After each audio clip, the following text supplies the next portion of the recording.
Masih maraknya kegiatan ilegal refinery yang berlangsung di sejumlah wilayah di Kabupaten Musi Banyuasin membuat Polda Sumsel menggelar operasi penertiban terhadap tempat penyulingan minyak rakyat.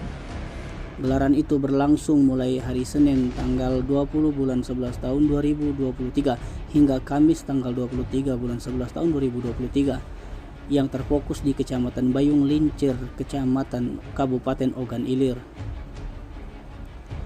Dalam operasi ilegal refinery, 400 personel gabungan diterjunkan dimulai personel Subdit Tipiter Ditreskrim Suspolda Sumsel, Satbrimob Ditsamapta, Reskrim Polres Ogan Ilir, Bidang Dokkes Polda Sumsel, termasuk operasi personel TNI, Koramil Bayung Lincir, dan POM 2, 4 Palembang, dan Satpol PP Muba, di mana kegiatan operasi ilegal refinery itu melakukan penutupan tempat-tempat penyulingan minyak ilegal yang banyak ditemui di Dusun Berdikari, Desa Sukajaya, Kecamatan Bayung Lincir, Kabupaten Muba.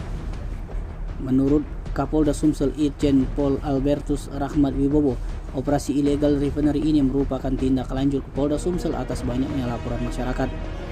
Belum lagi, kata dia, tindakan sterilisasi ini juga atas dasar himbauan dan sudah disampaikan ke Polres Musi Banyuasin terhadap para pelaku ilegal refinery untuk berhenti secara mandiri.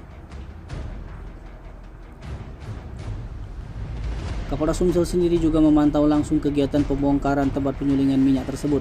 Sejumlah PJU Polda Sumsel menggunakan helikopter.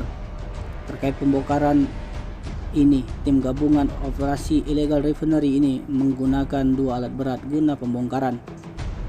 2 hari ini saja, total sudah 33 tempat penyulingan minyak ilegal yang telah dibongkar dan diratakan dengan tanah.